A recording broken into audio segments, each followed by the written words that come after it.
মানুষ আতঙ্কে ঘর থেকে বেরিয়ে আসে, কেউ বুঝতে পারে না কি হচ্ছে।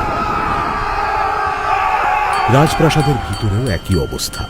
প্রদীপ দুলছে, দেয়ালের ঘণ্টা নিজে নিজেই বেজে চলেছে। আচ্ছা আচ্ছা, এমন কি হলো যে আপনি তড়িঘড়ি আমার সাথে কথা বলবেন বললেন? কি এমন কথা যে বীরের সাথে কথা বলতে বাধা দিলেন? রানীমা, মরকত দৈত্য আর কিছু মাসের মধ্যেই জেগে উঠবে, আর এই যে দেখুন তার আভাস এখনই আমরা পাচ্ছি, কিন্তু এই ঘোড়া এখনো পূর্ণ হলো না। আমি ভেবে পাচ্ছি না যে কি করব। আমি খুব চিন্তায় আছি রানীমা। আহ, তাই এই কথাটা কি আগামীকাল বলা যেত না? আমি বীরের সাথে একটা জরুরি কথা আলোচনা করছিলাম, আর আপনি তার মধ্যেই চলে এলেন এই কথাটা বলার জন্য। না মানে আমি খুব... থাক পণ্ডিতজি, আমার এইটুকু বোঝার ক্ষমতা আছে যে কোন কথা দরকারি আর কোনটা নয়। আপনার কি মনে হয় এই রাজ্যের জন্য আমি চিন্তিত নই? আমি প্রজাদের কথা ভাবি না? না রানীমা, আমি সে কথা বলতে চাইছি না। আমি বলতে চাইছি দয়া করে চুপ করুন পণ্ডিতজি। আপনি এ রাজ্যের জন্য চিন্তিত সেটা আমি জানি, কিন্তু তার থেকেও বড় কথা হলো আমি এই রাজ্য পরিচালনা করি।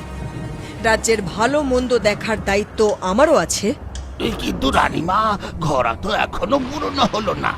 যদি মরকত দৈত্য... শুনুন পণ্ডিতজি, আপনার যা কাজ আপনি সেটা করুন। বীর কেন ঘোড়া পূর্ণ করতে পারলো না সেটা আমি দেখছি। আপনি আপনি এখন আসুন।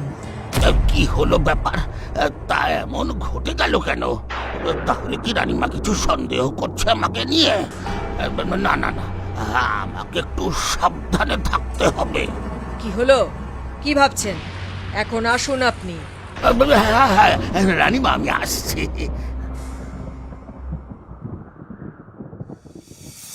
সকালের নরম আলোয় বীর কাঁধে কুঠার নিয়ে জঙ্গলের দিকে হাঁটছিল।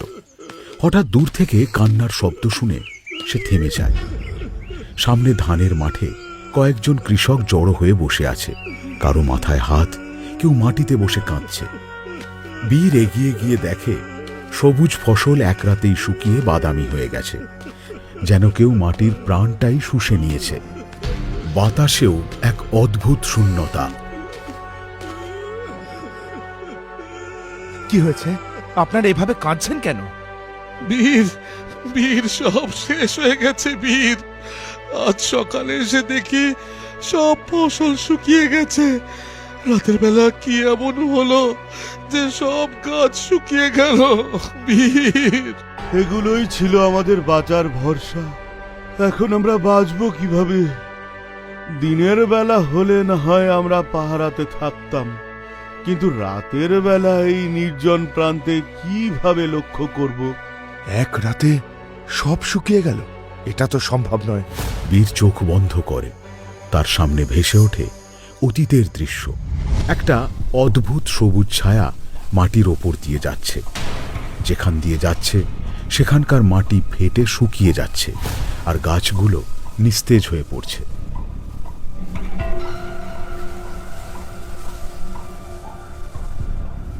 কে এই ছায়া?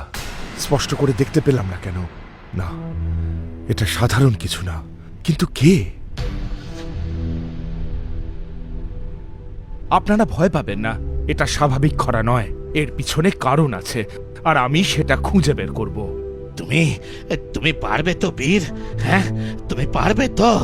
চেষ্টা না করে হার মানা আমার স্বভাব নয়। আপনারা সবাই আমার সঙ্গে চলুন। জঙ্গলের ধারে যে নদীটা আছে সেখান থেকে যদি জল আনা যায় তার ব্যবস্থা করব। আপনারা সবাই আছেন তো আমার সঙ্গে? হ্যাঁ হ্যাঁ, আমরা আছি বীর, আমরা আছি। জঙ্গলের ভেতরে এক পুরনো পোড়ো বাড়ি। চারিদিকে অন্ধকার, মাঝখানে ক্ষীণ সবুজ আলো জ্বলছে। সেই আলোয় দাঁড়িয়ে আছে পণ্ডিত, আর তার সামনে জাদুকর। আজ তাদের মুখে কোনো ছদ্মবেশ নেই, শুধুই ষড়যন্ত্রের সত্য। ওম কাল ভৈরবায় নমঃ, ওম কাল ভৈরবায় নমঃ, ওম কাল ভৈরবায় নমঃ। এই তো আগুনের রং লাল থেকে সবুজ হয়ে গেল। ওম কাল ভৈরবায় নমঃ, ওম কাল ভৈরবায় নমঃ, ওম কাল ভৈরবায় নমঃ।